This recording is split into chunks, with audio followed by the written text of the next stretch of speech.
আসসালামু আলাইকুম নমস্কাৰ মই হেনে আপোনালোকক স্বাগতম জনাইছো দা ষ্টাডি হাবলৈ মই আজি আপোনালোকৰ লগত আলোচনা কৰিম গুৱাহাটী ইউনিভাৰ্চিটিৰ আন্ডাৰত থকা চিপাজাৰ মহাবিদ্যালয়ৰ যি চিপাজাৰ কলেজ আছে সেই কলেজৰ পিজি এডমিশনৰ বিষয়ে চিপাজাৰ কলেজত মানে কোনটো সাবজেক্টত পিজি কৰিব পাৰিব বা এমএ কৰিব পাৰিব না আৰু তাতে এডমিশন লবলৈ হলে ফৰ্ম ফিলআপ কেতিয়া কৰিব লাগিব বা ফৰ্ম ফিলআপৰ লাষ্ট ডেট কেতিয়া এডমিশন কেতিয়া এই সকলোবোৰ বিষয়ে মই এইটো ভিডিঅ'ৰ জৰিয়তে আলোচনা কৰিম গতিকে আহক ভিডিঅ'টো আৰম্ভ কৰাৰ আগতে মই আপোনাক অনুৰোধ জনাও যে আপুনি যদি মোৰ চেনেলত নতুন আহিছে তেতিয়াহলে অনুগ্ৰহ কৰি সাবস্ক্ৰাইব কৰি বেল আইকনটো প্ৰেছ কৰি ৰাখিব যাতে আগলৈকে এনেধৰণৰ ভিডিঅ'সমূহ পাই থাকিব পাৰে আৰু মোক আগবাঢ়ি যোৱাত সহায় কৰে আৰু যদি আপুনি মোৰ চেনেলৰ আগৰ পৰা ভিউৱাৰ্ছ হয় তেতিয়াহলে অনুগ্ৰহ কৰি লাইক কমেন্ট এণ্ড শ্বেয়াৰ কৰিবলৈ নাপাহৰিব এতিয়া আহক চাও আমি মানে যোনটো লিষ্ট যোনটো নটিফিকেশন ওলাইছে সেই নটিফিকেশনটোত কি কৈছে সেইটো আমি চাও আহক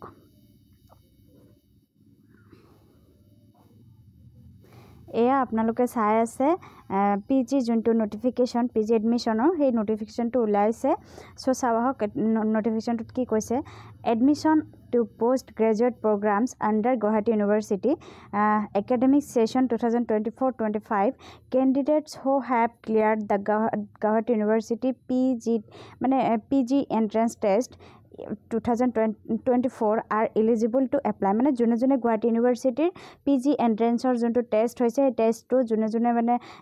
ক্লিয়াৰ কৰিব পাৰিছে বা ৰেংক লিষ্টত যাৰ যাৰ নাম আছে তাহতিহে তাতে এপ্লাই কৰিব পাৰিব মানে চিপাজাৰ কলেজত এপ্লাই কৰিব পাৰিব আৰু আপোনালোকে চিপাজাৰ কলেজত দুটা বিষয়তে এমএ কৰিব পাৰিব সেই দুটা বিষয় হৈছে এছএমিছ আৰু ইংলিশ এতিয়া লাষ্ট ডেটটো মানে last date of online submission online কৰাৰ লাষ্ট ডেটটো দিয়া হৈছে লাষ্ট ডেটটো হৈছে 8 তাৰিখ 8 মাহ 2024 মানে আগষ্টৰ 24 মানে আগষ্টৰ 8 তাৰিখলৈকে আপোনালোকে অনলাইন কৰিব পাৰিব আৰু নম্বৰ অফ সিট কেপাসিটি হৈছে এছএমএছৰ কাৰণে হৈছে 20টা আপোনালোকে চাইয়ে আছে 20টা সিট আছে আৰু ইংলিশৰ কাৰণেও ঠিক ইংলিশৰ কাৰণে টোটাল চাওক আপোনালোকে 30টা সিট কেপাসিটি আছে আৰু ডেট অফ এডমিশন ডেটটো হৈছে 12 তাৰিখ 8 মাহ 2024 মানে অহা সোমবাৰলৈকে আপোনালোকৰ মানে এইটো সোমবাৰৰ পিছৰ সোমবাৰত আপোনালোকৰ এডমিশন হ'ব তাৰপিছত নেক্সট কি কৈছে চাওক online portal for admission https://college.online.co.in is open till midnight of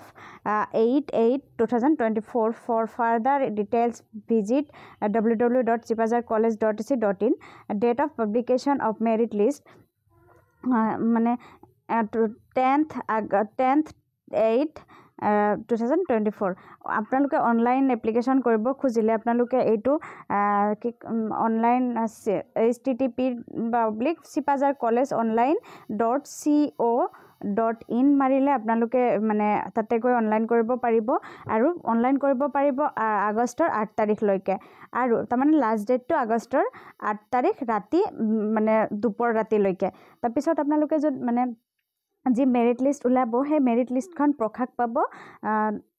এই আগষ্ট মাহতে আগষ্টৰ 10 তাৰিখে মেৰিট লিষ্ট প্ৰকাশ পাব আৰু হেতু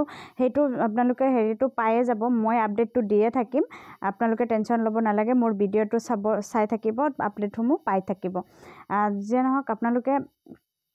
এই যদি অনলাইন কৰিব খুজিছে তেতিয়াহলে আপোনালোকে সোনকালে অনলাইন কৰি লওক যাতে মানে এডমিশনটো পাই যায় যেহেতু ৰেংক ওয়াইজ এডমিশন হ'ব আৰু সিট কেপাসিটিও ইমান বেছি নাই সো আপোনালোকে সোনকালে এডমিশন অনলাইন কৰি থওক আৰু এডমিশনটো লৈ লওক আজি ভিডিঅ'টো ইখিনি আছিল আপুনি যদি মোৰ চেনেলত নতুন আহিছে তেতিয়াহলে অনুগ্ৰহ কৰি সাবস্ক্ৰাইব কৰি বেল আইকনটো প্ৰেছ কৰি ৰাখিব যাতে আগলৈকে এনেধৰণৰ ভিডিঅ'সমূহ পাই থাকিব পাৰে আৰু মোক আগবাঢ়ি যোৱাত সহায় কৰিব যদি আপুনি মোৰ চেনেলৰ আগৰ পৰা ভিউৱাৰ্ছ হয় তেতিয়াহলে অনুগ্ৰহ কৰি লাইক কমেন্ট এণ্ড শ্বেয়াৰ কৰিবলৈ নাপাহৰিব ভিডিঅ'টো শেষলৈকে চোৱাৰ বাবে ধন্যবাদ জয় আই অসম জয় হিন্দ